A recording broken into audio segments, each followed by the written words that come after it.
नमस्कार, DD news पर आप दो टूक देख रहे हैं। मैं हूं अशोक श्रीवास्तव। आखिरकार दिल्ली और देश को जिसका इंतजार था उन तारीखों का ऐलान हो गया।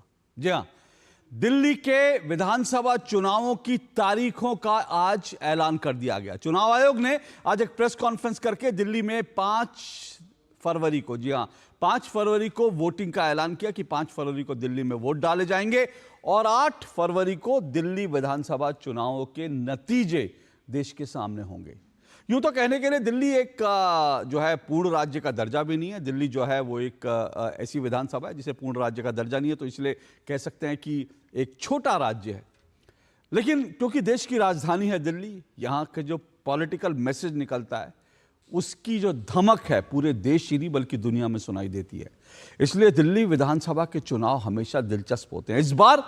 इस बार के चुनाव और भी ज्यादा दिलचस्प हैं क्योंकि अब तक जो है 3 बार से दिल्ली विधानसभा चुनावों में अरविंद केजरीवाल दिल्ली के मुखिया रहे, दिल्ली के मुख्यमंत्री बनते रहे। अभी फिलहाल तो आतिशी जो है मुख्यमंत्री हैं क्योंकि अरविंद केजरीवाल को शराब घोटाले में आरोपों के चलते इस्तीफा देना पड़ा था और उसके बाद से आतिशी जो हैं वो दिल्ली की बागडोर संभाल रही हैं। लेकिन 27 साल बाद बीजेपी दिल्ली में वापसी के लिए दम लगा रही है। 27 साल बाद आखिरी बार दिल्ली में 1993 में बीजेपी सत्ता में आई थी और उसके बाद जो है बीजेपी ने 5 साल शासन जरूर किया, लेकिन उसके बाद दिल्ली में बीजेपी की वापसी नहीं हुई। दिलचस्प इन चुनावों को एक और फैक्टर बना रहा है। वो फैक्टर यह है कि कांग्रेस इन चुनावों में पूरे दमखम के साथ उतर रही है। कांग्रेस ने अपने तमाम दिग्गज, जो दिल्ली के दिग्गज हैं, उनको मैदान में उतार दिया है और चुन चुन कर उतारा है। अरविंद केजरीवाल के खिलाफ जो हैं उन्होंने संदीप दीक्षित को उतारा है, तो दूसरी तरफ अलका लांबा और बाकी रागिनी नाइक जैसे तमाम बड़े बड़े नाम जो हैं वो मैदान में उतार दिए हैं। बीजेपी भी अपने बड़े नेताओं को मैदान में उतार चुकी है। पूर्व सांसदों को उन्होंने मैदान में उतारा है। दिल्ली के तमाम दिग्गज दिल्ली बीजेपी ने भी मैदान में उतारे हैं। इन सब फैक्टर्स के चलते दिल्ली का चुनाव बड़ा दिलचस्प हो गया है। फिर कह रहा हूं कि दिल्ली का चुनाव इस बार बड़ा निर्णायक होगा। इस मामले में निर्णायक होगा क्योंकि अरविंद केजरीवाल जो आज से करीब 13 साल पहले देश की राजनीति को बदलने आए थे, आरोप यह है कि राजनीति बदलने आए थे लेकिन अब वो खुद से बदल गए हैं और इसीलिए जो है बीजेपी अब जो है उनकी ये छवि का जो परिवर्तन हुआ है, पूरा उस मुद्दे पर बीजेपी चुनाव मैदान में उतरी हुई है। अरविंद केजरीवाल दावा करते हैं कि उन्होंने जनता से जो वादे किए वो पूरे किए हैं। बीजेपी उनके अधूरे वादों की लिस्ट गिनाती है। इस बीच में कांग्रेस भी मैदान में आ जाती है और कांग्रेस कहती है हमने शराब घोटाला को उजागर किया था और शराब घोटाले में अरविंद केजरीवाल और आम आदमी पार्टी वो गर्दन तक सने हुए हैं। और साथ साथ तो कांग्रेस के नेता अरविंद केजरीवाल को देशद्रोही तक कह देते हैं। ये सब कुछ देश की राजधानी दिल्ली में जो हो रहा है, इस सबसे चुनाव दिलचस्प हो गया है। आज जो प्रेस कॉन्फ्रेंस थी उसमें चुनाव आयोग ने तारीखों का ऐलान तो किया ही, लेकिन साथ साथ जो चुनाव आयोग को लेकर तमाम सवाल उठाए जाते हैं, जो दिल्ली में वोटर लिस्ट को लेकर जो तमाम सवाल उठाए जा रहे हैं, उन सब का भी उन्होंने जवाब देने की कोशिश की। हालांकि इस प्रेस कॉन्फ्रेंस के बाद भी यह मुद्दा बना हुआ है। कई पॉलिटिकल पार्टियों ने नाम कटने को लेकर, ईवीएम को लेकर सवाल उठा दिए। लेकिन आज की बड़ी बहस जो है वो दिल्ली का इम्तहान है और आज की जो बहस है, आज का जो दो टूक है, उसमें दिल्ली के जो मुद्दे हैं उन सब पर चर्चा करेंगे। इससे पहले आगे बढ़े, आइए जरा देख लेते हैं क्योंकि पोस्टर वॉर शुरू हो चुकी है दिल्ली में गाने भी रिलीज हो चुके हैं। अरविंद केजरीवाल की पार्टी ने भी आज अपना गाना रिलीज किया, बीजेपी ने भी गाना रिलीज किया, कांग्रेस के गाने का इंतजार है। तो दिल्ली में सर्दी के मौसम में जो है माहौल गर्मा गया है। जरा सुनिए नेताओं के बयान, फिर आज की डिबेट को शुरू करते हैं।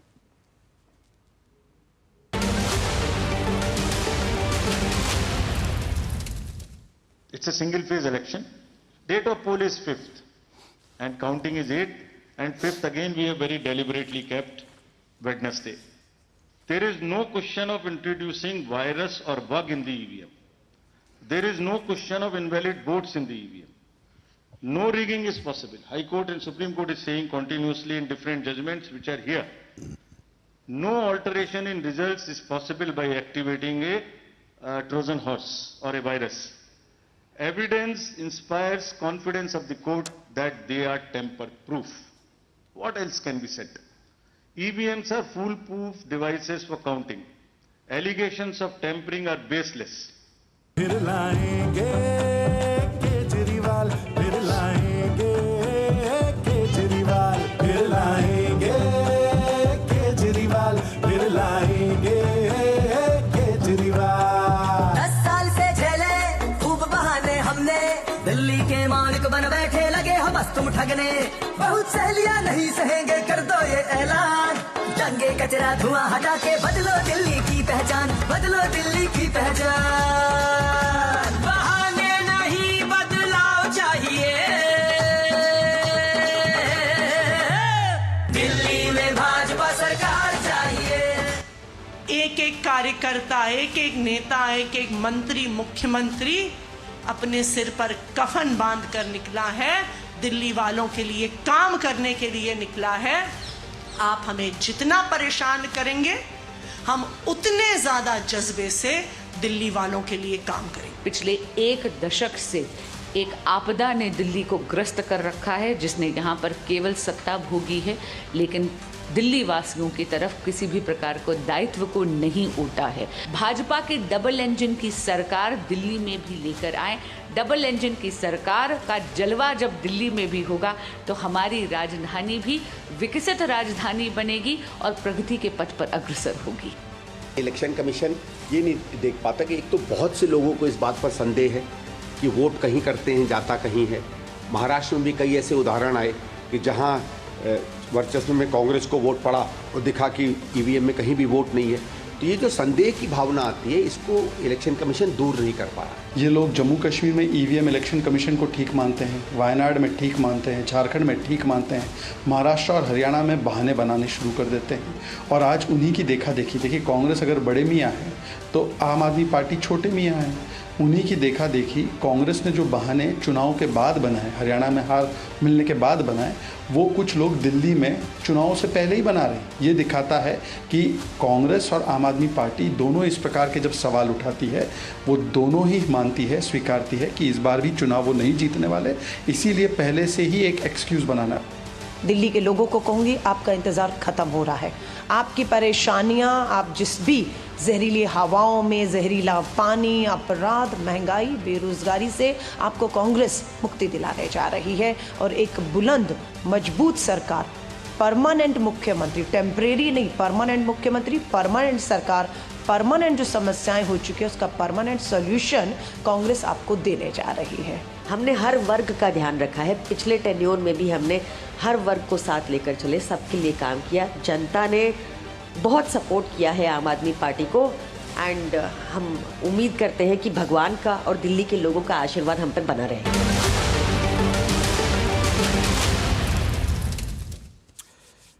तो चुनाव का ऐलान हो गया। हर पॉलिटिकल पार्टी जो है भगवान का भी आशीर्वाद मांग रही है। नेता लोग भगवान के दरवाजे पर भी थोड़े दिन में दिखाई देंगे और साथ साथ जनता का भी आशीर्वाद मांग। जनता का आशीर्वाद किसे मिलेगा ये पता चलेगा, लेकिन फिलहाल तो चुनावी घमासान है और दिल्ली का इम्तिहान है और इस सब पर चर्चा करेंगे आज।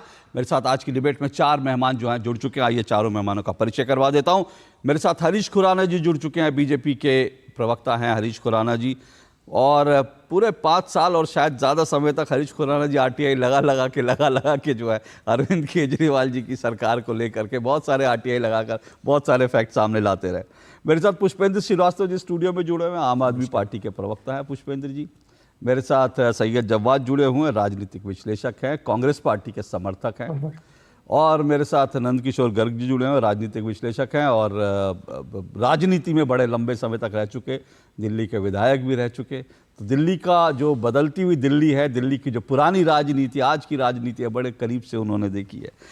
लेकिन मैं आज की इस डिबेट को मैं शुरू करूं, मतलब जाहिर सी बात है दिल्ली के चुनाव का ऐलान हुआ, दिल्ली के मुद्दों पर बात होगी और 5 तारीख तक लगातार बात होगी, 5 फरवरी तक दिल्ली के मुद्दों पर। लेकिन आज मैं शुरुआत जो है एक दूसरे सवाल से करना चाहता हूं, और सैयद जवाद और पुष्पेंद्र जी वो सवाल मैं आपके साथ लेकर आ रहा हूं, क्योंकि मुझे लगता है कि देश को ये जानना चाहिए, आज इस बात का खुलासा भी होना चाहिए।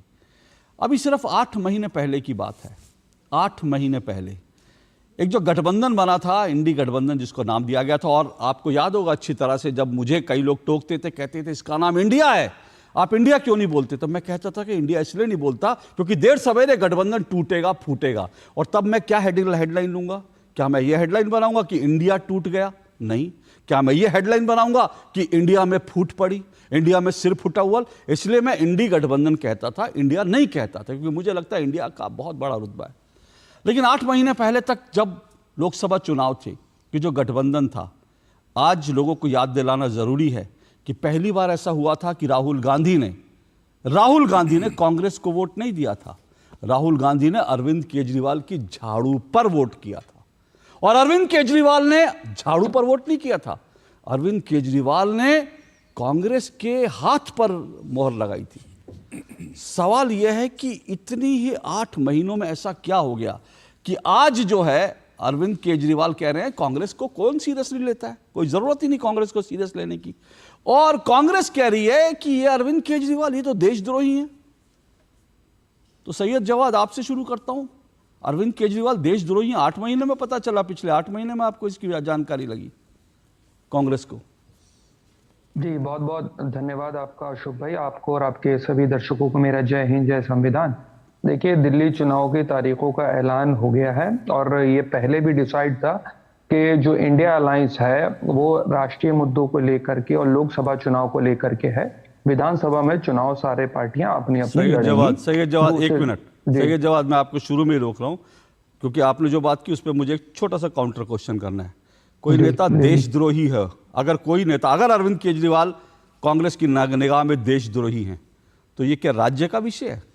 ये एक दिल्ली जैसे राज्य का विषय है कि देश का विषय है? ये अगर एक ऐसा नेता जो देशद्रोही है, अगर आपकी नजर में देशद्रोही है, जिसको आप देशद्रोही कहते हैं, जिसको आप कहते हैं कि देश को तोड़ने में, जिसको आप कहते हैं कि खालिस्तान से समर्थन, क्या वो एक राज्य का विषय हो सकता है? बड़े शर्म की बात है, मुझे तो लगता है देश का विषय। तो ये राज्य का विषय कब से हो गया? अशोक भाई, आपका सवाल हो गया हो तो फिर मैं जवाब दे दूंगा, लेकिन मैं पूरी अपनी बात कंप्लीट कर लूं। आपके सवाल का जवाब मैं आखिरी हिस्से में दूंगा। नहीं सर, आपने शुरुआती गलत टोन से करी। अगर आप शुरुआत में कहते कि इंडी गठबंधन तो लोकसभा के लिए था, आपने कहा ये राष्ट्रीय, और तो मैं सीधा सीधा जानना चाहता हूं, अगर एक नेता को, आप देश के एक नेता को राष्ट्र विरोधी कह रहे हैं, तो ये राज्य का विषय कैसा हो सकता है? मेरे लिए तो देश का विषय है भैया। अच्छा, ठीक है। चंद्रबाबू नायडू ने आदरणीय प्रधानमंत्री जी के बारे में क्या कहा था? ताली जरूर बजाइएगा। आगे सुनिए, मेरी बात सुनिए। चंद्रबाबू नायडू को लेकर आपने जितने सवाल पूछने थे ना लोकसभा चुनाव में, पूछ लिए। चंद्रबाबू नायडू को आप अभी भी तोड़ सकते हैं, तोड़ लीजिए, उसमें क्या दिक्कत है? अगर आप चंद्रबाबू नायडू को इंडी गठबंधन ले आते हैं, ले आइए, स्वागत है आपका। लेकिन चंद्रबाबू नायडू को लेकर एक मिनट चंद्रबाबू नायडू को लेकर जो सवाल आपने पूछे थे वो लोकसभा चुनाव में हो गए ना। आज दिल्ली का चुनाव है, तो दिल्ली को लेकर मैं सवाल पूछ रहा हूं कि 8 महीने में अरविंद केजरीवाल, जिनको राहुल गांधी ने वोट दिया था, आज वो 8 महीने में देशद्रोही आपको कब खबर लग गई भाई? देखिए, राहुल गांधी जी ने और कोई शीर्ष नेतृत्व ने कभी उनके बारे में कोई ऐसी आपत्तिजनक टिप्पणी नहीं करी। हाँ, कांग्रेस के एक नेता ने बोला है, और उन नेता के लिए जो ये भी पता चला कि अजय माकन शीर्ष नेतृत्व तो नहीं है कांग्रेस का।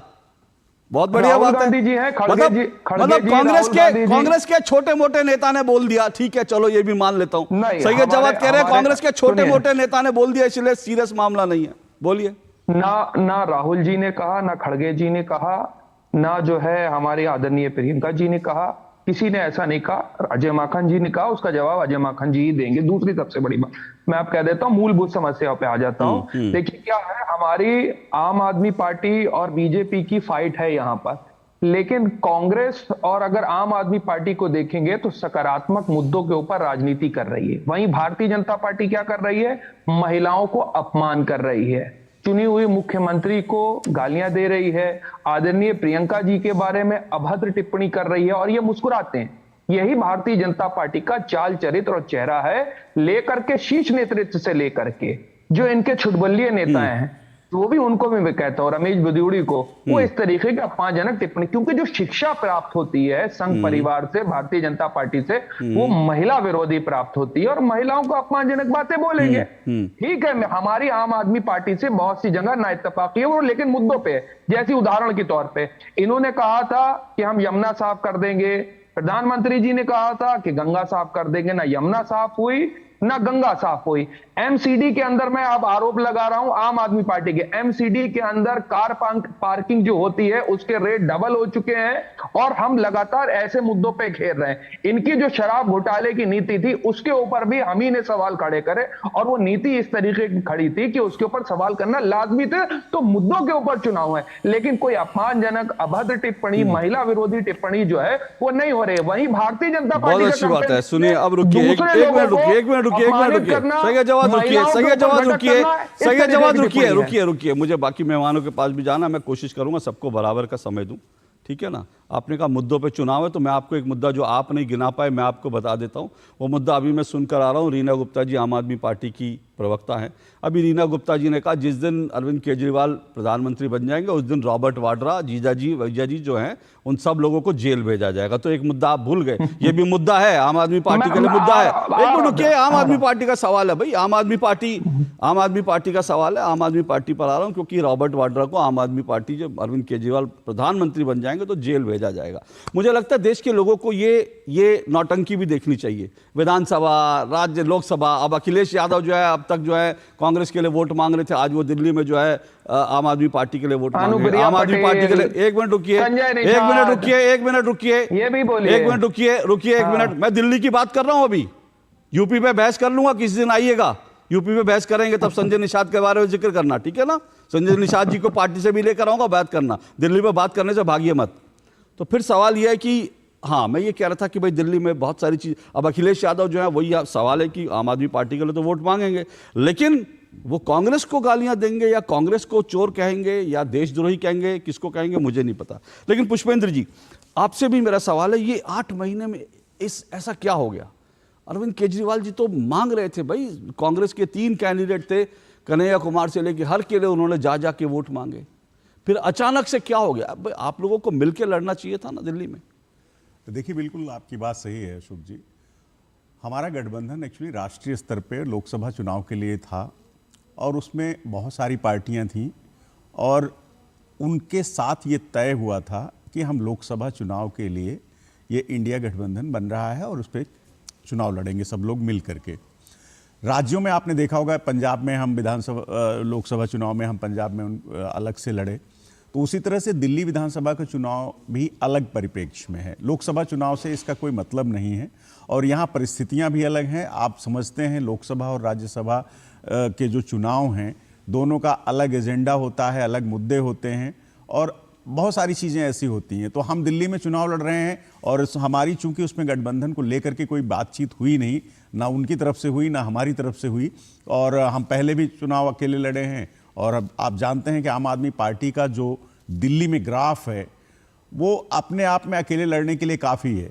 2015 में हमको जो सीटें मिली, 2020 में जो हमको सीटें मिली, उससे पता चलता है कि दिल्ली की जनता आम आदमी पार्टी और अरविंद केजरीवाल को पसंद करती है। इसलिए गठबंधन की यहाँ कोई आवश्यकता थी नहीं और इसीलिए हमने उस तरफ ध्यान नहीं दिया। दूसरी बात आपको मैं बताऊं कि जो बात हो रही है मुद्दे की, तो मुद्दे पे चुनाव बीजेपी लड़ना ही नहीं चाहती। बीजेपी के साथ दिक्कत क्या है कि उनके पास न तो नेता है न नियति है यहाँ काम करने की, तो इसलिए वो करते क्या हैं, उनको सवेरे सुबह उठते हैं और शाम तक अरविंद केजरीवाल को गालियां देनी है, हमारी महिला मुख्यमंत्री हैं उनका अपमान करना है, अपमानजनक शब्दों का प्रयोग करना है, पारिवारिक पृष्ठभूमि के बारे में टिप्पणियां करनी है। ये बीजेपी का काम है। अब देखिए बीजेपी में होड़ लग गई है। ये पहले क्या करते थे, हिमाचल से कोई नेता आ रहा है, यूपी से कोई नेता आ रहा है विधानसभा चुनाव में और गालियां, गोली मारो सालों को, तमाम इस तरह की बातें करते थे लोग। तो दिल्ली के जो भारतीय जनता पार्टी के नेता थे वो अपने आप को थोड़ा छोटा महसूस करने लगे। तो उन्होंने कहा यार ये बाहर वाले आकर के हमारी पार्टी से यहां लोग गालियां देते हैं अरविंद केजरीवाल को, तो हम क्यों नहीं शुरू कर देते। अब होड़ लग गई। प्रवेश वर्मा जी आए, उन्होंने अरविंद केजरीवाल को नीच कहा और तमाम दुनिया भर की गालियां देते रहे। आप सब लोग मीडिया में दिखाते रहे हमेशा, उस पे इस समय मुझे बताइए बस 5 सेकंड। अब आप देखिए, अब प्रवेश वर्मा आगे हो गए तो रमेश बुधियोड़ी को लगा कि ऐसा ना हो कि प्रवेश वर्मा सीएम कैंडिडेट हो जाएं, तो मैं कैसे पीछे रह जाऊं। वो आ गए, उन्होंने सबसे पहले प्रियंका गांधी को निशाने पे लिया और उसके बाद हमारी महिला मुख्यमंत्री आतिशी जी का अपमान किया। उनके पिताजी के बारे में बताइए, 80 साल के बुजुर्ग हैं और रमेश बुधियोड़ी जी को जरा सी शर्म नहीं आई और इस तरह की टिप्पणी कर रहे हैं। हैं तो आप अपमान करते रहिए।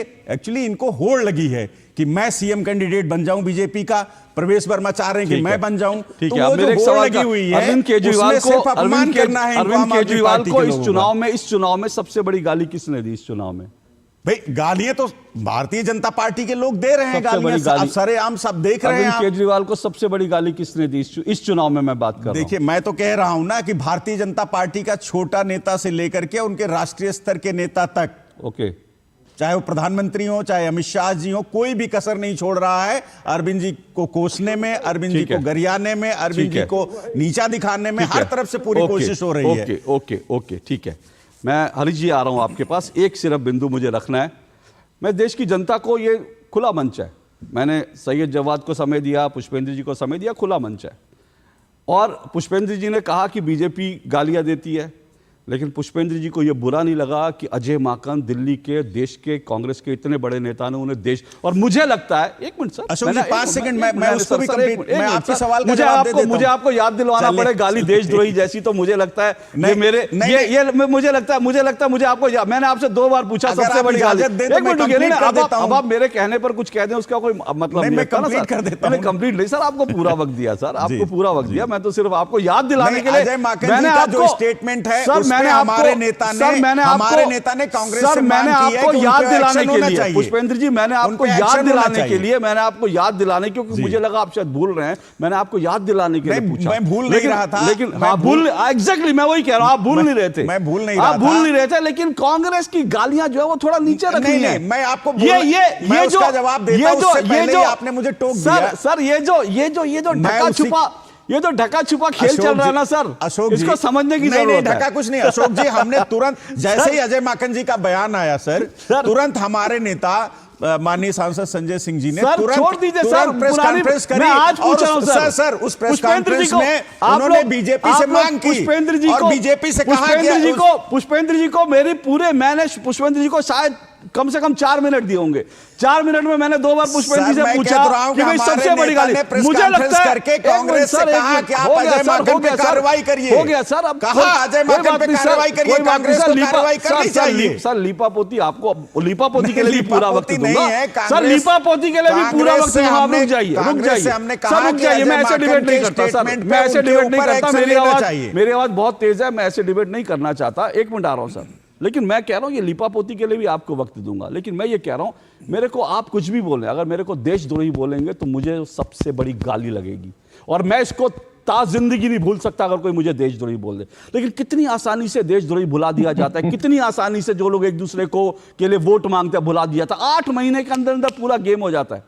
और मैं फिर से कह रहा हूं ये गेम जो है ना, ये सिर्फ दिल्ली का गेम नहीं है, इसको समझने की जरूरत है। ये क्यों हो रहा है इसको समझने की जरूरत है। ये जो अंदर खाने जो गेम चल रहा है इसको समझने की जरूरत है। आज तो संदीप दीक्षित, और आपको दर्शकों को याद होगा जिस दिन अरविंद केजरीवाल गिरफ्तार हुए थे शराब घोटाले में, उस दिन कांग्रेस ने उनको सबसे पहले संदीप दीक्षित को भेजा था अरविंद केजरीवाल के घर पर, और संदीप दीक्षित वहां गए थे अपनी सहानुभूति जताने। और आज वही संदीप दीक्षित कहते हैं कि अरविंद केजरीवाल तो शराब घोटाले के पैसे से दिल्ली का चुनाव लड़ रहे हैं, और आज वही संदीप दीक्षित कहते हैं कि नई दिल्ली में तो अरविंद केजरीवाल चुनाव हारेगा ही हारेगा। ये सब तमाशा मुझे लगता है देश की राजनीति में जो हो रहा है, दिल्ली की राजनीति में हो रहा है, ये दिल्ली की जनता को देखना चाहिए, समझना चाहिए। हरीश खुराना जी, मैं आपके पास आ रहा हूं। मैं ये जो बिंदु उठाया ना, मैं आप मुद्दों पर भी आऊंगा, ये जो बिंदु मैंने उठाया ये मुझे थोड़ा सा समझना पड़ेगा, और मैं नंद किशोर जी से भी समझने की कोशिश करूंगा। रिकॉर्ड ये कहते हैं 1993 में जब दिल्ली में त्रिकोणीय चुनाव हुआ था तब बीजेपी ने बहुत अच्छा प्रदर्शन किया, 49 सीटें ली। रिकॉर्ड ये कहते हैं 2013 में जब दिल्ली में त्रिकोणीय मुकाबला हुआ तब बीजेपी 31 सीटें जीती। वो अलग बात है कि बाद में सरकार कांग्रेस के साथ मिलकर बनाई। त्रिकोणीय जब मुकाबला होता है तो हमेशा बीजेपी जो है उसको फायदा होता है। आज ये क्या है, क्या आपकी कांग्रेस के साथ गठबंधन है, जैसा आम आदमी पार्टी कई बार कहते हुए आपकी कांग्रेस पार्टी जो है बीजेपी की बी टीम है, क्या वो आपको फायदा पहुंचाने के लिए ऐसा कर रहा है? ये दिल्ली में जो त्रिकोणीय तस्वीर बन रही है, क्या मायने हैं इसके? देखिए अशोक भाई, इससे पहले कि मैं आपकी बात का जवाब दूं, अभी आपने देखा कि किस प्रकार से आम आदमी पार्टी और कांग्रेस के नुमाइंदों की नूरा कुश्ती चल रही थी। एक आदमी कहता है कि हम कोई एक्शन नहीं लेंगे, हमारे नेता ने अगर दूसरे नेता को, आम आदमी पार्टी के नेता को देशद्रोही कहा है, हमने आज तक कोई एक्शन नहीं लिया उसके ऊपर। दूसरे सांस में कहते हैं कि वो हमारे इतने बड़े नेता हैं कि हमने उनका शराब घोटाले का काम उन्होंने किया है, वो हमारे इतने बड़े नेता हैं। तो विरोधाभासी देखिए आप किस प्रकार की कांग्रेस के अंदर ही विरोधाभास है कि एक तरफ तो उनके गुणगान कर रहे हैं कि उन्होंने शराब घोटाले का उजागर किया, दूसरी तरफ कहे वो तो छुट भैया नेता है, बहुत बड़े नेता नहीं है, राहुल गांधी जितने नेता नहीं है, इसलिए हम उनकी बात को तवज्जो नहीं देते। तो एक विरोधाभास ये है। दूसरा विरोधाभास हमने भी देखा कि किस प्रकार से देशद्रोही शब्द उनको बहुत मायने नहीं रखता आम आदमी पार्टी को। अगर रखता होता ना, अगर रखता होता तो अब तक मानहानि का दावा हो चुका होता सर, अभी तक नहीं हुआ है। आप सोचिए, तो इसलिए ये जो इन दोनों की जो नूरा कुश्ती है, इन दोनों ने समझ लिया है कि दिल्ली की जनता या हिंदुस्तान की जनता को टेकन फॉर ग्रांटेड ले लिया है कि वो तो बेवकूफ है, हम जो मर्जी कर लें समझ में नहीं आएगा। हमने कितनी बार डिबेट की कि ये जो इंडी गठबंधन है सिर्फ और सिर्फ कन्वीनियंस के लिए बना है, सिर्फ और सिर्फ उनका एक ही एजेंडा है, मोदी जी को रोकना। मोदी जी को रोक नहीं पाए, इसलिए कितना बेटा इन्होंने होना ही था, क्योंकि ना इनके पास कोई एजेंडा था, ना मिनिमम प्रोग्राम था, सिर्फ और सिर्फ मोदी का विरोध था, इसलिए था। और वो भी देख लिया हमने आम आदमी पार्टी का पंजाब में क्या हुआ। आम आदमी पार्टी और कांग्रेस का झगड़ा जो था वो हमने पंजाब में देखा। देखिए, हाँ, आप पानी पी लीजिए। मैं हाँ जी आप लेकिन ये जो चीज़ें आ रहा हूँ सर, आ रहा हूँ आप पानी पी लीजिए हरीश जी। लेकिन एक सवाल तो ये बनता है ना कि भाई लोकसभा चुनाव में इन्होंने आपको 240 पर तो रोक दिया ना, गठबंधन का ही तो फायदा हुआ, गठबंधन करके तो उन्होंने रोका, तो उस समय मिल गया इनको जो फायदा मिलना था। देखिए जो भी कारण है वो मैं उस पर नहीं जाना चाहता कि 240 पे क्यों रहे क्या, तो इसका डिबेट जो है वो इसमें नहीं है। ठीक है, सवाल यही है कि दोनों लोग आम आदमी पार्टी और कांग्रेस ने दिल्ली की जनता को टेकन फॉर ग्रांटेड लिए। मैं आज कहता हूं कि दिल्ली की जनता बहुत समझदार है, वो सब कुछ देख रही है। ये जो इनका जो नुरा कुश्ती है सब कुछ देख रही है। आज अभी इन्होंने कहा कि मुद्दों की लड़ाई की हम बात ही नहीं कर रहे हैं। अरे हम तो बात कर रहे हैं, आप नहीं कर रहे हो। हम सवाल पूछते हैं, दिल्ली के अंदर पानी की समस्या चरम पर है, लोगों को गंदा पानी पीने को आता है। ये कहते हैं हम उस पर बात नहीं करेंगे, 2100 रुपए फ्री ले लो, महिलाओं को फ्री दे दो।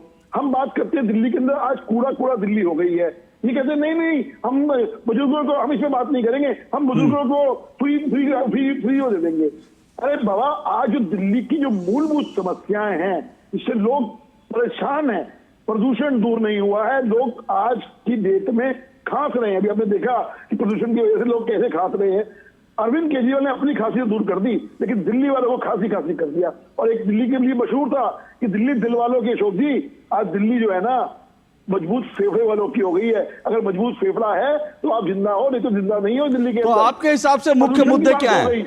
मैं आपसे पूछ रहा हूँ आपके हिसाब से मुख्य, क्योंकि ये कह रहे हैं पुष्पेंद्र जी कह रहे हैं आप लोग दिन भर गाली देते रहते हो। मैं बताता हूँ, हम दिल्ली के अंदर अभी कुछ दिनों में आपको हमारा संकल्प पत्र आ जाएगा। अरे रमेश भी दूरी पे बताइए। रुकिए सैयद जवाद ऐसे मत कीजिए, आवाज बंद कर दीजिए अगर सैयद जवाद बीच में बोले। आवाज बंद कर दीजिए अगर सैयद जवाद ऐसे बीच में बोले। सैयद जवाद आप जब बोल रहे थे कि कोई नहीं बोल रहा था, इस तरह की चीजें मत कीजिए। और आपको दो हाथ करने तो मैं आ जाऊंगा आपके साथ थोड़ी देर में आपको एक्सपोज करने के लिए। बहुत बार कर चुका हूं, एक बार और कर दूंगा। अभी रुकिए थोड़ा। देखिए, हम ऐसी दिल्ली चाहते हैं कि आने वाले हमारे 15 साल 20 साल के अंदर दिल्ली कैसी हो उसको हम पेश करेंगे। दिल्ली के अंदर प्रदूषण कैसे दूर हो उसका हम प्लान आपको देने वाले हैं। हम उस चाहते हैं दिल्ली प्रदूषण मुक्त हो। हम दिल्ली के अंदर ट्रांसपोर्ट व्यवस्था कैसी हो उसको देने वाले हैं। अब सोचिए, हम एक विजन की सरकार बता रहा हूं, मैं एग्जांपल दे रहा हूं। 93 की सरकार का जिक्र कर रहे हैं भारतीय जनता पार्टी का। उस वक्त दिल्ली के अंदर मेट्रो लाने का सपना खुराना जी ने देखा, उसको आगे बढ़ाया शीला दीक्षित ने। सोचिए अशोक जी, दिल्ली के अंदर अगर मेट्रो ना होती तो दिल्ली का हाल क्या होता। विजन था उस वक्त की सरकारों का 20 साल के बाद दिल्ली कैसी होगी। ठीक है, अरविंद केजरीवाल मुझे एक काम बता दें कि भाई नेक्स्ट जनरेशन कहेगी कि हाँ भाई 20 साल के बाद दिल्ली के अंदर बड़ा मुख्यमंत्री हुआ था, उसने काम करके दिखाया। ठीक है, ये आपका हुआ था। ओके, ये आपका वैलिड सवाल है। दिल्ली के लिए विजन किसके पास है? मैं पुष्पेंद्र जी आऊंगा, एक मिनट में नंदकिशोर जी को इस डिबेट में ले आऊं, फिर मैं आपके पास आऊंगा, क्योंकि मुझे लगता है ये बिल्कुल सही बात है। दिल्ली के लिए विजन क्या है, वो विजन तो दिखना चाहिए। पर नंदकिशोर गर्ग जी, जो सवाल मैंने पूछा हूं मैं आपसे, ये त्रिकोणीय मुकाबला जो हो रहा है दिल्ली में, ये जो, क्योंकि कांग्रेस इस बार पूरी ताकत से लड़ रही है, क्या आपको लगता है इसका क्या इंपैक्ट होगा चुनाव पर? और कुल मिलाकर मोटे तौर पर इस चुनाव में मुद्दे क्या रहने वाले?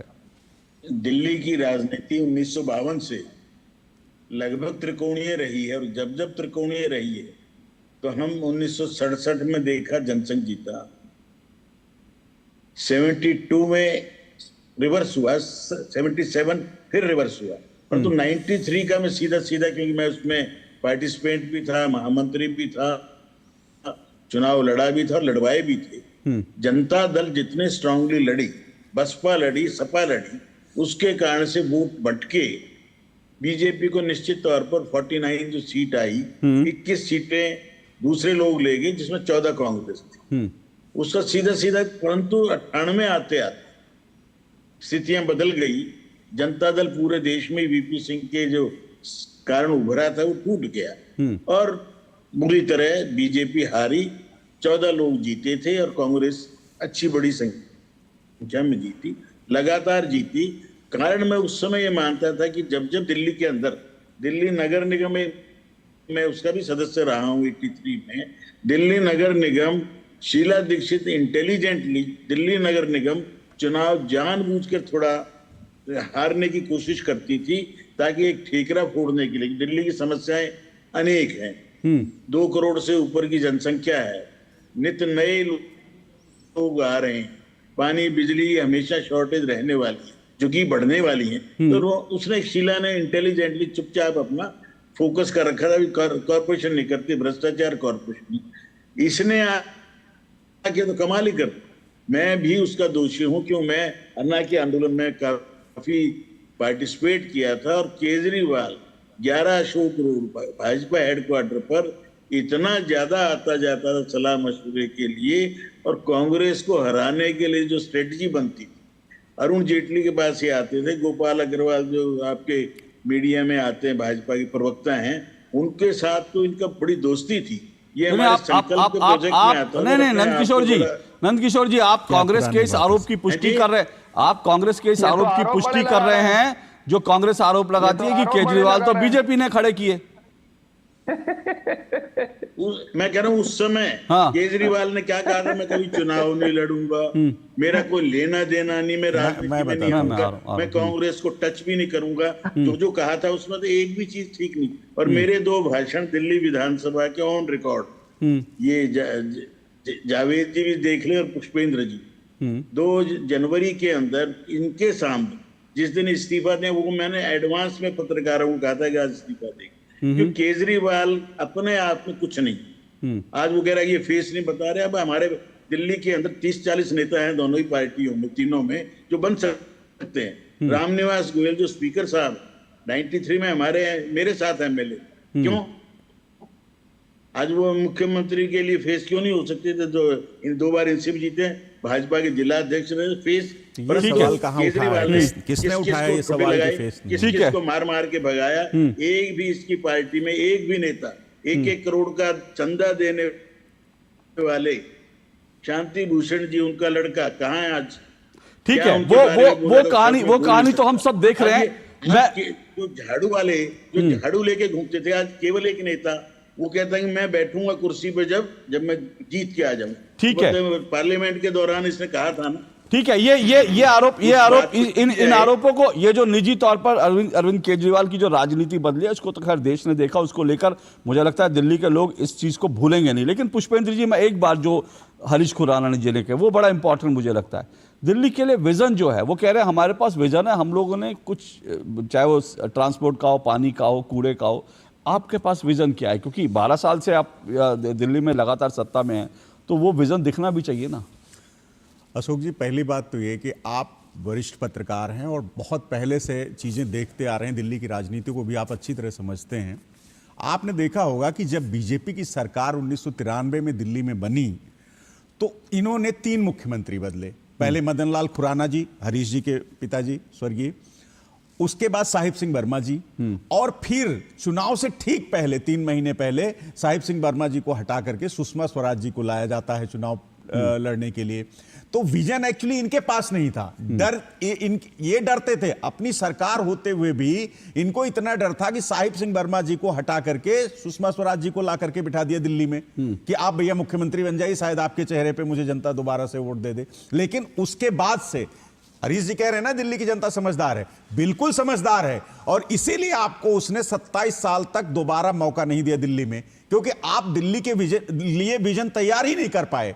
विजन तैयार किया हमने। अब सुनिए सर, सुनिए, अब बीच में मत बोलिए, मेरी आदत नहीं है। नंदकिशोर जी रुकिए, सर नंदकिशोर जी रुकिए, नंदकिशोर जी रुकिए, आप वरिष्ठ हैं। नंदकिशोर जी रुकिए, नंदकिशोर जी रुकिए, साहब आप बहुत वरिष्ठ हैं। नंदकिशोर जी रुकिए प्लीज, तो मैं आपसे निवेदन करूंगा, नंदकिशोर जी रुकिए प्लीज, प्लीज नंदकिशोर जी रुकिए।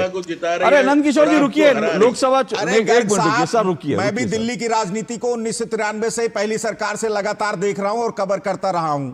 आप मुझे मत बताइए, आप वरिष्ठ हैं। सुनिए, ओके ओके, ठीक है नंदकिशोर जी, एक मिनट, नंदकिशोर जी एक मिनट, उनकी बात, एक मिनट नंदकिशोर जी, नंदकिशोर जी प्लीज, नंदकिशोर जी मेरा आपसे निवेदन है, रुकिए एक मिनट, उनकी बात पूरी हो जाए। गर्ग साहब, आप बहुत वरिष्ठ हैं, मुझे अच्छा नहीं लगता कि आप बीच में बोले हमारे, क्योंकि मैं भी चुपचाप आपकी बात सुन रहा था, तो मुझे अपनी बात कहने का मौका दें, उसके बाद अशोक जी बैठे हैं, वो आपको देंगे मौका।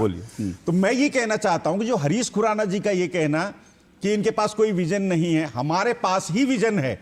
इसीलिए पहले 2013 में थोड़ी सी कमी रख दी थी, दिल्ली की जनता ने हमको सीटें कम दी थी, लेकिन 2015 में पूरा मौका दिया कि भैया 70 में से 67 सीटें लो, और जो आपका विजन है उस पे हमको विश्वास है और आप उस पे काम करके दिखाइए। और सुनिए, 2020 में अरविंद केजरीवाल जी आते हैं और दिल्ली की जनता से दो टूक कहते हैं। भारतीय राजनीति के इतिहास में किसी नेता ने नहीं कहा कि अगर हमने काम किया है तो आप हमको वोट दीजिएगा और नहीं तो मत दीजिएगा। 2020 में जनता ने विश्वास किया, 2020 में भी जनता ने विश्वास किया और फिर 62 सीटें दे करके दिल्ली की गद्दी पे मुख्यमंत्री पद पे बिठाया। मैं पुष्पेंद्र जी एक मिनट, जो आप अगर मैं फिर कह रहा हूं, दिक्कत यह है कि अगर ठीक है आप जो कह रहे हैं उससे मैं डिनाई नहीं करता, चुनावी जीत को अगर आप पैमाना मान रहे हैं, जनता ने माना, तो फिर उस पैमाने पर अरविंद केजरीवाल खड़े उतरे हैं, तो उस पैमाने पर नरेंद्र मोदी खड़े उतरे हैं देश की राजनीति में। लेकिन यहां पर सवाल विजन का है। आपको 2013 से उसके बाद जो हुआ 2000, अब सवाल यह है कि बीजेपी एक आरोप पत्र लेकर आई है। बीजेपी कह रही है कि भैया वो कह रहे हैं कि आपका बिजली के लिए क्या किया, ट्रांसपोर्ट के लिए क्या किया, बाकी सब चीजों के लिए क्या। उनके पास एक लंबा आरोप पत्र है। वो कहते हैं कि दिल्ली में जो उन्होंने कहा, हरीश जी एक बार मैं आप ही को मौका दे रहा हूं, जैसे उन्होंने शुरुआत करी, उन्होंने कहा कि भाई हमने 1993 में, शायद 93 में मेट्रो की योजना बनी, मुझे अच्छी तरह से याद है, मदन लाल खुराना जी, लाल कृष्ण आडवाणी जी थे जब पहली बार झंडी दिखाई थी, वो सब योजना। उसके बाद शीला दीक्षित ने आगे बढ़ाया। तो एक चीज है दिल्ली में जो दिखती है, ऐसी क्या चीज? खुराना जी आप बोलिए। हरीश जी देखिए, वही मेरा कहना है, ये विजन की बात कर रहे हैं ना, अभी आपने मेट्रो का जिक्र किया, शीला दीक्षित जी मैं तारीफ करूंगा, उन्होंने दिल्ली के अंदर एक जाल बिछाया फ्लाईओवर का, वो जानी जाती है कि वो दिल्ली के अंदर फ्लाईओवर को लेके आया तो शीला जी लेके आए। लेकिन मैं चैलेंज फिर कर रहा हूं पुष्पेंद्र जी, इन 10 सालों में मुझे एक काम तो बता दीजिए कि मेरी आने वाली नेक्स्ट जनरेशन, आपके बच्चे, मेरे बच्चे याद करेंगे कि अरविंद केजरीवाल जी ने काम किया हो। एक बात काम किए हैं, बताओ क्या काम किए हैं? भ्रष्टाचार, दिल्ली को, आपके बच्चे को, मेरे बच्चों को, सबके बच्चों को प्रदूषण में हालत खराब कर दी। हमारी एज, मैं नहीं कह रहा, स्टडी कहती है कि हम सबकी एज जो है वो 10 से 12 साल कम हो रही है, ठीक है जी। उसके बाद आज गंदा पानी, शायद आपके घर में तो आरओ का पानी आता होगा, मेरे घर में हमें आरओ लगाना पड़ रहा है क्योंकि सीवर का मिला हुआ पानी आता है। आप बड़े घरों में रहते होंगे, हम एक आम घर में रहते हैं, हालत ये है, आप जनता जाके पूछिए। बिजली की बात करते हैं आप, हम फ्री देंगे। आज जाइए झुग्गियों के अंदर 10-10 हजार 7 हजार के बिल आ रहे हैं। आज भी पानी अपने फ्री की बात करी थी, अरविंद केजरीवाल खुद कह चुके हैं पानी का बिल फालतू आया, जिन लोगों का आया पे मत करना। अरे भाई 10 साल की सरकार की तुम्हारी है, 10 साल सरकार तुम्हारी है, पानी के बिल आए क्यों? और फिर हम जब हमारे इलेक्शन हो जाएंगे तब हम माफ करेंगे। ठीक है, अभी माफ क्यों नहीं कर रहे भाई? ठीक है पुष्पेंद्र जी, बताइए एक विजन बताइए जो इन सालों में, जो भविष्य के, दिल्ली के भविष्य के लिए एक क्या चीज हुई है बताइए। स्कूल, कॉलेज, पानी, पर्यावरण। एक मिनट उनको जवाब दे, उनका जवाब आ जाए। बोलिए पुष्पेंद्र जी। देखिए अशोक जी, आप देख रहे हैं ये विजन ही है। दिल्ली के अगर हम स्कूल अच्छे कर रहे हैं तो ये विजन नहीं है। दिल्ली के अगर हम अस्पताल अच्छे कर रहे हैं, स्वास्थ्य सेवाएं बढ़िया कर रहे हैं तो ये विजन नहीं है। दिल्ली के लोगों को अगर हम मुफ्त में बिजली, मुफ्त में पानी दे रहे हैं तो ये भी दिल्ली के लोगों की मदद ही है। नहीं सर, प्रधानमंत्री जी, माफी के साथ अभी आज ही जो है आतिशी जी का मुख्यमंत्री है, उनका। अशोक जी ये थोड़ी सी मेरे साथ नाइंसाफी। बोलिए आप, बोलिए। नहीं, मैं कोई नाइंसाफी नहीं कर रहा, मैं सवाल तो पूछूंगा सर। अशोक जी, आपने स्वास्थ्य सेवाओं की बात करी, मैं कह रहा हूं आज ही आतिशी मरलेना कह रही है कि कि मैं कभी मोहल्ला क्लिनिक में नहीं गई, और तमाम बिल आम आदमी पार्टी के नेताओं के जो वो महंगे और जाकर इलाज करवाते रहे। मैं आपको बताना चाहता हूं, देखिए दिल्ली की जनता ही नहीं, देश की पूरी जनता देख रही है कि दिल्ली में कैसे हम आधी अधूरी सरकार चला रहे हैं। हम आधी सरकार तो इनके पास है, हम तो पूरी सरकार भी नहीं चला पा रहे। सुनिए, सुप्रीम कोर्ट ने सुप्रीम कोर्ट ने हमको थोड़ा सा अधिकार क्या दे दिया, नरेंद्र मोदी जी के सीने पे सांप लौट गया। उन्होंने संसद में बाकायदा सुप्रीम कोर्ट के फैसले को पलट करके और यहां के लेफ्टिनेंट गवर्नर को और अलग से अधिकार दे दिए कि साहब हम तो नहीं करने देंगे। तो ये सब ऐसा नहीं है कि जनता नहीं देख रही है। अभी इस चुनाव में, प्लीज बीच में मत बोलिए, अभी इस चुनाव में इन सब की सजा भारतीय जनता पार्टी के नेताओं को मिलेगी। और मैं आपसे कह रहा हूं कि इस बार ये 8 लोग जीते हैं। ठीक है पुष्पेंद्र जी, जनता ओके, ठीक है वो ठीक है। मैं पुष्पेंद्र जी एक मिनट, मुझे ये ध्यान आता है, मुझे आज भी ध्यान है, एक मिनट हरीश जी, मुझे आज भी ध्यान है, दिल्ली में जब कूड़े के पहाड़ थे तो मनीष सिसोदिया, अरविंद केजरीवाल दिल्ली के परपड़गंज के कूड़े के पहाड़ पे गए थे, और तब आपने कहा कि एमसीडी हमारे पास नहीं है। जिस दिन एमसीडी आ जाएगी 6 महीने के अंदर कूड़े का पहाड़ दूर हो जाएगा।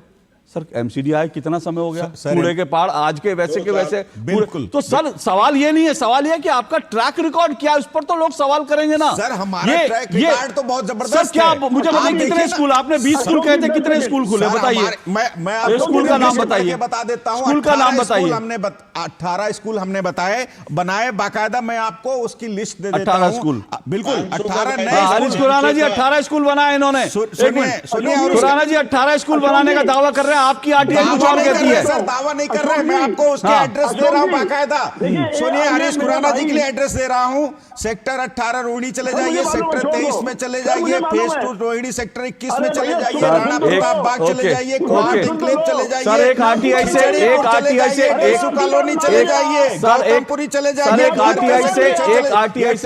एक आरटीआई से जानकारी ये भी सामने आई कि 30 लाख रुपए में एक कमरा बना है, 30 लाख रुपए में एक कमरा बना है। हरीश खुराना जी बोलिए, ओके के नाम सुनिए, ओके सुनिए, ठीक है 18 ना, ओके आप मुझे लिस्ट दीजिएगा, मैं कल ही अपना रिपोर्टर भेजूंगा। ठीक है बिल्कुल खुराना जी बोलिए, एक मिनट हरीश खुराना जी बोलिए, एक एक करके खुराना जी 30 सेकंड फिर मुझे ब्रेक लेना है। एक मिनट आ रहा हूँ सर, एक मिनट रुकिए सर, मैं आ रहा हूँ, एक मिनट खुराना जी जल्दी से। ये अभी मुश्किल की बात में मान लिया कि 18 स्कूल खोले, मान लिया, मैं आपकी बात बहुत बहुत धन्यवाद। बाद में 18 स्कूल खोले, बहुत बहुत धन्यवाद, मानना पड़ेगा सर। पूछना चाहो कितने का वादा था? 500 का था सर, दिखाऊं आपको अपना मैनिफेस्टो। 500 स्कूल खोलेंगे, उसमें 18 में आप खुद कह रहे हो 18 खुले हैं, खुद ही मान रहे हो। तो अगर 10 साल में 18 खुले, मैं इसको क्लियर करता हूं, मुझे अशोक जी मौका देंगे तो मैं ये बात मैं आ रहा हूं, की बात हो जाए सर, मौका दूंगा। आप कहीं नहीं भाग रहे सर, मैं भी कहीं नहीं भाग रहा, बिल्कुल मौका दूंगा। वो कह रहे हैं 500 का वादा था, 18। बिल्कुल मैं इसका जवाब दूंगा। 50 हॉस्पिटल खोलने की बात की थी, 50। मैं चैलेंज कर रहा हूं, मुझे 5 हॉस्पिटल के नाम बता दीजिए। बिल्कुल मैं बता देता हूं। ओके ठीक है, मुझे समय बाद एक छोटा सा ब्रेक लेना है, मैं ब्रेक के बाद आ रहा हूं, ब्रेक के बाद मौका दूंगा मेरे पास, सब बता दूंगा आपको ब्रेक के बाद ब्रेक के बाद मौका दूंगा, इस छोटे से ब्रेक के बाद। लेकिन मैं फिर कह रहा हूं स्कूल बना देना बहुत अच्छी बात है, अगर 18 स्कूल बना है बहुत बढ़िया बात है। मैं कह रहा हूं अगर आपने मोहल्ला क्लिनिक बनाया बहुत, लेकिन एक विजन जो है, मैं फिर कह रहा हूं अगर वो मोहल्ला क्लिनिक की आज स्थिति को लेकर, एक मिनट सर, उन मोहल्ला क्लिनिक की आज जो तस्वीरें देश भर में आ रही हैं, सोशल मीडिया पे आ रही हैं, वहां पर किस तरह से गोडाउन बने हुए हैं, अगर वो दिल्ली के लिए विजन था तो मुझे लगता है कि उस पर सवाल मीडिया को उठाने का हक बनता है और उस पर जवाब देना चाहिए। एक छोटे से ब्रेक के बाद आ रहा हूं सर, एक छोटे से ब्रेक, एक छोटे से ब्रेक के बाद आ रहा हूं, एक छोटे से ब्रेक के बाद। बोलो हरदम तैयार है, बिल्कुल तैयार है, हरदम तैयार है, बिल्कुल तैयार है, जी जान से तैयार है, इसीलिए तो हम लहरों के पहरेदार हैं। जय भारती, जय भारती, हम है नौसेना, हम है भारत के सारथी। जय भारती, जय भारती, हम है नौसेना,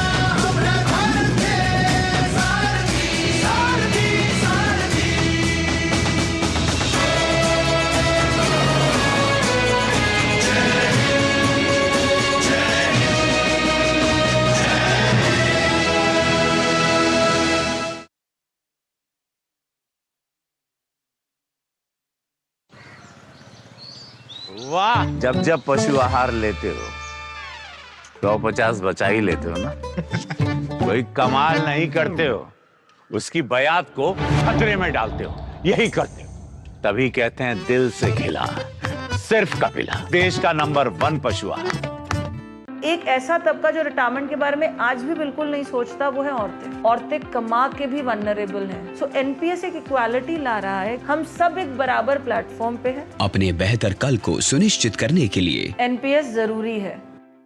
जब धरती चीर कर निकलता है लोहे का पत्थर और मिलता है मोंगिया के जोश से, फिर तपता है, पिघलता है और बनता है फौलाद।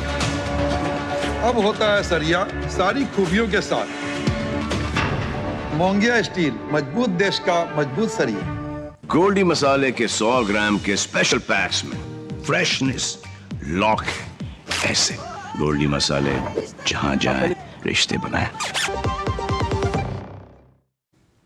चलो, दो टूक आप देख रहे हैं, दो टूक में हम चर्चा कर रहे हैं। शुरू हुआ घमासान, चुनावी घमासान दिल्ली में, और दिल्ली का इम्तिहान, इसी पर चर्चा कर रहे हैं। 4 मेहमान मेरे साथ जुड़े हुए हैं। मेरे साथ सैयद जवाद जुड़े हुए हैं, राजनीतिक विश्लेषक हैं, कांग्रेस पार्टी समर्थक हैं। हरीश खुराना जुड़े हुए हैं, बीजेपी के प्रवक्ता हैं। पुष्पेंद्र श्रीवास्तव आम आदमी पार्टी के जो हैं वो प्रवक्ता हैं, और मेरे साथ नंदकिशोर गर्ग राजनीतिक विश्लेषक हैं।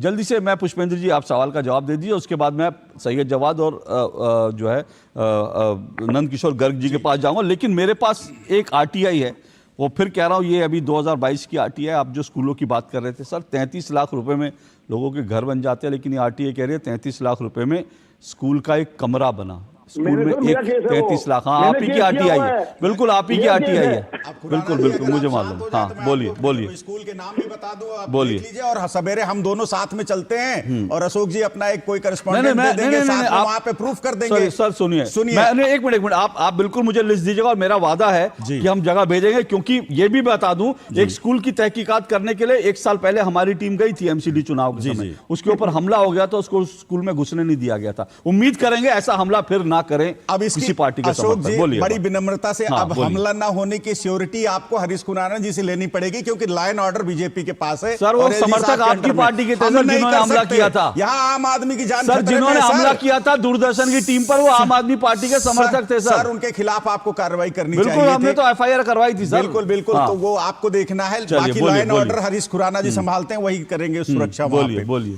देखिए, हरीश खुराना जी का सवाल था कि हमने 500 स्कूल बनाने का वादा किया था।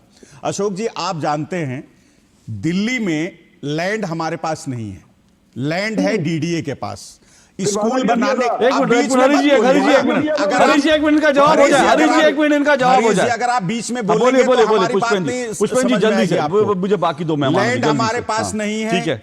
ब्यूरोक्रेट्स केंद्र सरकार तय करती है दिल्ली में, एनओसी नहीं देते हैं। स्कूल बनाने के लिए जमीन चाहिए, हमको जमीन नहीं मिली। जितनी जहां जो जमीन मिली हमने उतने स्कूल बनाए।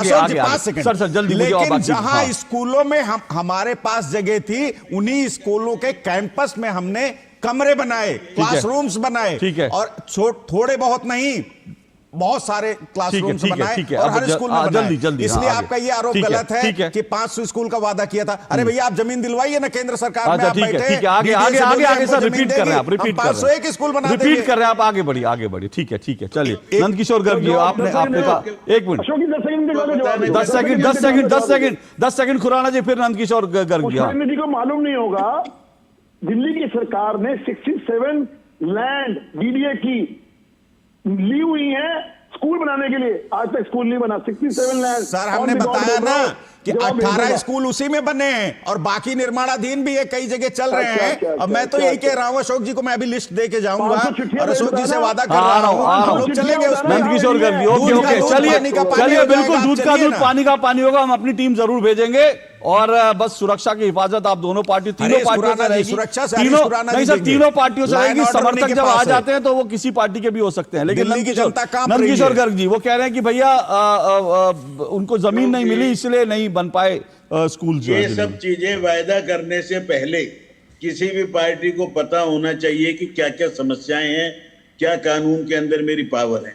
2100 रुपए हर महिला को देंगे, फॉर्म भरवा रहे हैं। 10,000 करोड़ रुपए चाहिए, 60,000 करोड़ रुपए सारा दिल्ली सरकार का रेवेन्यू है, जिसके अंदर से 50,000 करोड़ रुपए सैलरी कमिटेड है। तो मुझे ये बताएं कि कैसे देंगे। या तो एफिडेविट दे के पहले से बताएं। कॉलेज खोलने थे, जमीन मेरे 4 कॉलेज की साइट खाली हैं शीला जी के टाइम से, लिस्ट चाहिए तो मेरे से आके ले लें पुष्पेंद्र जी। रोहिणी में है 3 कॉलेज, तो सेक्टर 3 में 5 में खाली पड़ी हैं। 10 साइट मैंने अलॉट कराई थी डीडीए से 1996 में, उनमें से 3 साइट आज भी खाली है। दिल्ली सरकार ने 40,000 इंजीनियरिंग की फीस थी, 40,000 दिल्ली कॉलेज ऑफ इंजीनियरिंग की, आज 4 लाख रुपए है 10 साल। 10 गुना फीस बढ़ी। ना कोई पत्रकार बात करता, ना बीजेपी बात करती, ना Congress. Delhi college of engineering की फीस ऑन रिकॉर्ड कह रहा हूं 40,000 से 4 लाख। क्यों? आज सरकार के कॉलेज की फीस सेल्फ फाइनेंसिंग कॉलेज से ज्यादा है। ये मॉडल है एजुकेशन का। हेल्थ के अंदर यदि आज के तारीख में जितने डॉक्टर की जरूरत है 25% डॉक्टर नहीं है, कह देंगे एलजी नहीं लगा रहा। पैरामेडिकल स्टाफ नहीं है, फिर कह देंगे एलजी नहीं लगा रहा। भाई तुम्हें सब चीजों का मालूम है तो सरकार में क्यों बनाना आना चाह रहे हो? जब आपको समस्याओं, हम भी सरकार में थे, शीला जी सरकार में रही जब अटल जी की सरकार थी, हम सरकार में रहे तो 5 प्रधानमंत्री देखे, 5 साल में 5 प्रधानमंत्री। 10 सेकंड से दीजिएगा। झगड़े की ये नौबत नहीं आई। ओके एक मिनट रुकिए, मुझे एक ब्रेक फिर लेना है। एक मिनट मुझे थे, उसके बाद ओके सर मैं आ रहा हूँ सही जवाब ब्रेक के बाद आप ही के पास आऊंगा। सही जवाब ब्रेक के बाद आप ही के पास आऊंगा। रुकिए 1 मिनट, आप ही के पास आऊंगा। एक मुझे छोटा सा ब्रेक लेना है सर, मैं ब्रेक के बाद आ रहा हूँ। इस छोटे से ब्रेक के बाद आ रहा हूँ, ये चर्चा जारी रहेगी इस ब्रेक के बाद। आज सुनो, खाने में कोई स्वाद नहीं है। अरे किफायती लाल, सस्ते वाले दाल मसाले, स्वाद हुआ बेकार, एकदम बकवास। इधर कीमती लाल को देखो, खाना बना कमाल। MDH की हल्दी मिर्ची धनिया करे कमाल। ये रंग दे, ये खुशबू दे, ये तीखा, ये कम पड़े, समझे किफायती लाल। क्या निराला MDH मसाला। ग्रामीण भारत के दिल में विकसित भारत के सपने पलते हैं, जहां देसी उत्पाद विदेश तक पहुंचे, जो खेत से बाजार तक पहुंचे, जो महिलाओं को सशक्त बनाए, जो जनजातीय कलाओं को यादगार खजानों में बदले। पूर्वोत्तर भारत के काम की चमक 7 समंदर पार भी दमके। ग्रामीण भारत महोत्सव 2025 से जुड़िए 4 से 9 जनवरी, भारत मंडपम, नई दिल्ली। मुझे तगड़ा इंसेंटिव मिला। क्या प्लान है? सोच रहा हूँ गवर्नमेंट सिक्योरिटीज में इन्वेस्ट करूं। बिल्कुल सही सोच रहे हैं आप। अब गवर्नमेंट सिक्योरिटीज में इन्वेस्ट करना आसान हो गया है। पर कैसे? RBI रिटेल डायरेक्ट स्कीम में बिना ब्रोकर के आप इन्वेस्ट कर सकते हैं और आपको आपकी पूंजी पर मिलेगी रिटर्न्स। RBI पोर्टल पर जाइए, मुफ्त में अकाउंट खोलिए और अपने बैंक खाते से सीधे पैसे इन्वेस्ट कीजिए। सुरक्षित, आसान। रिटायरमेंट के बाद मैं भी यही इन्वेस्ट करूँ। बहुत सही कह रहे हैं आप। RBI कहता है जानकार बनिए, सतर्क रहिए। मेरी पसंद, मेरी पसंद, मेरी पसंद, मेरी पसंद, हमारी पसंद, हम सबकी पसंद। मजबूत देश का मजबूत सरिया हो गया स्टील।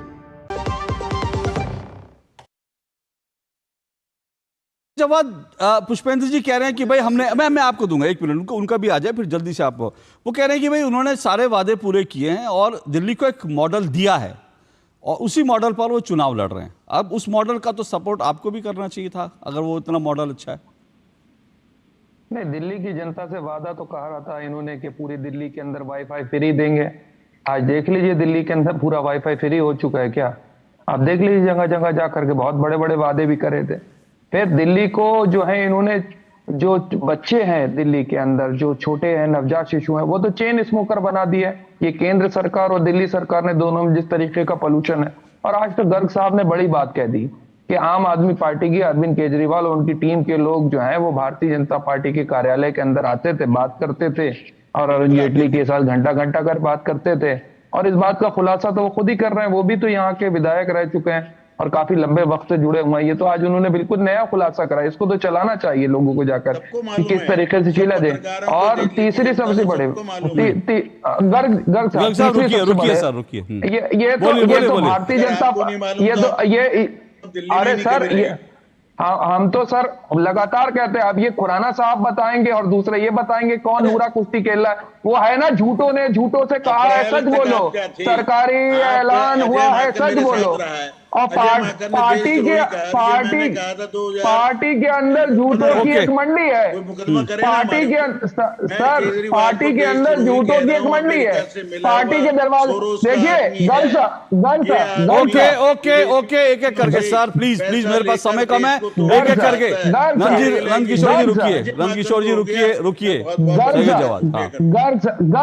गर्ग साहब सम्मानिए, आप मेरे बड़े हैं, मैं आदर सम्मान करता हूं। मैं इसीलिए कह रहा हूं कि अब ये लड़ाई चल रही है कि नंबर 2 का झूठा कौन है। नंबर 1 का तो झूठा सबको पता है, अब ये पता करना है कि नंबर 2 का झूठ कौन बोलता है। नंबर 2 के झूठ बोलने में दिल्ली के अंदर गर्ग साहब रुकिए, नंबर 1 का तो सबको पता है। एक सुनिए तो गर्ग साहब रुकिए प्लीज, मेरे पास समय नहीं है सर, मैं सुन नहीं पाऊंगा, मैं लोगों को वाइंड अप करने के लिए समय नहीं दे पाऊंगा। बोलिए जल्दी से। सही है गर्ग साहब, किसी ने कहा था कि हर साल 2 करोड़ रोजगार भी देंगे, किसानों का आय दोगुनी हो जाएगी, 2022 के अंदर किसान जो है अमीर हो जाए। आज नहीं हो रहा है। और आज की डेट में बात करेंगे, दोनों ही लूट रहे हैं। एमसीडी के अंदर भी लूटमार हो रही है और अडानी साहब भी लूटमार कर रहे हैं। चलिए ओके, केंद्र सरकार भी लूट रही है, ओके पुष्पेंद्र जी, ओके बंद करने के लिए, ओके पुष्पेंद्र जी 30 सेकंड, ओके आवाज बंद कर दीजिए सबकी, जिसको मैं कहूं सिर्फ उसकी आवाज रहेगी। 30 सेकंड पुष्पेंद्र जी, सिर्फ 30 सेकंड, फिर मैं 30 सेकंड हरीश जी को दूंगा, सिर्फ 30 सेकंड जल्दी से। देखिए, मैं ये कह रहा था कि हरीश जी अभी बता रहे थे कि इन्होंने स्कूल नहीं खोले, इन्होंने कॉलेज नहीं खोले, हॉस्पिटल्स नहीं बनाए। हमने सब पे काम किया अशोक जी, हमने 4 यूनिवर्सिटीज बनाई। हमने जहाँ पे देखिए दिल्ली में जो है दिल्ली यूनिवर्सिटी है, केंद्र सरकार के अंतर्गत आती है, उनके जो कॉलेजेस थे उनके हमने उसके कैंपस बनाए यूनिवर्सिटीज़ के, जैसे अम्बेडकर यूनिवर्सिटी के हमने कैंपस बनाए। ऐसे ही हमने 4 यूनिवर्सिटीज नई बनाई हैं, अभी मैं आपको बता देता हूं। जल्दी, मेरे पास समय बिल्कुल नहीं है सर। मतलब कहने का कि हर चीज पे काम हो रहा है। अब इनको दिक्कत क्या हो रही है, हम काम कर रहे हैं, आप भी अपने काम बताइए। हमने 2100 रुपए देने की घोषणा करी, अब प्रवेश वर्मा जी खुलेआम पैसे बांट रहे हैं, भारतीय जनता पार्टी का स्टिकर पोस्टर लगा करके, उन पे कोई कार्रवाई नहीं हो रही है। एक बात जो मैं आपको क्लियर करना चाह रहा था अशोक जी, मेरी बात रह गई थी, आपने अजय माकन वाले बयान की बात की थी। मैं आपको उस समय भी कह रहा था कि अजय माकन जी ने जिस दिन ये स्टेटमेंट दिया था, उसी दिन हमारे नेता संजय सिंह जी ने प्रेस कॉन्फ्रेंस करके बाकायदा कांग्रेस की मांग की थी। जो बयान आप दे रहे हैं उसी दिन प्रेस कॉन्फ्रेंस कर लेते, आज उठाने की जरूरत क्या थी? उस दिन भी किया था, आज उठाने की जरूरत क्या थी? समय कहा था कि कांग्रेस को उन पे कार्रवाई करनी चाहिए, अजय माकन पे। ओके चलिए, अजय माकन पे कार्रवाई। हरीश खुराना जी वो कह रहे हैं आपके पास मुद्दे नहीं है, वो हरीश खुराना जी के पास मुद्दे नहीं है, इसीलिए गालियां दे रहे हैं अरविंद केजरीवाल को। ओके उनकी बात है, सवेरे उठ करके और रात तक इसीलिए गालियां दे रहे हैं, जो मुद्दा नहीं है। पुष्पेंद्र जी प्लीज, मेरे पास समय नहीं है, 30 सेकंड। पुष्पेंद्र जी प्लीज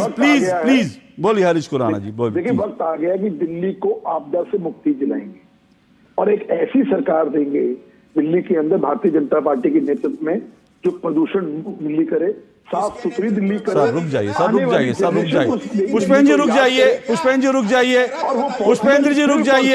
रुक जाइए, प्लीज। और वो पॉसिबल सिर्फ और सिर्फ डबल इंजन की सरकार, केंद्र में मोदी जी की सरकार और दिल्ली में भारतीय जनता पार्टी की सरकार ही दे सकती है। आने वाले 15 साल का दिल्ली कैसी होगी, ऐसा विजन हम देने वाले। ओके चलिए ठीक है, विजन डॉक्यूमेंट का भी इंतजार रहेगा। अभी पॉलिटिकल पार्टियों की ओर से विजन डॉक्यूमेंट भी आएगा और उसके बाद डिबेट भी लगातार जारी रहेगी। बहुत बहुत शुक्रिया मेरे सभी मेहमानों का, आप चारों आज की डिबेट में शामिल हुए। लेकिन दिल्ली को लेकर अब जो है तलवारें तन गई हैं और लगातार 5 फरवरी तक आपको ऐसी ही जो है जोरदार आरोप प्रत्यारोप की राजनीति भी देखने को मिलेगी, डिबेट भी देखने को मिलेगी। लेकिन आज के लिए फिलहाल इतना ही। सभी का शुक्रिया, कल आपसे मुलाकात होगी। नमस्कार।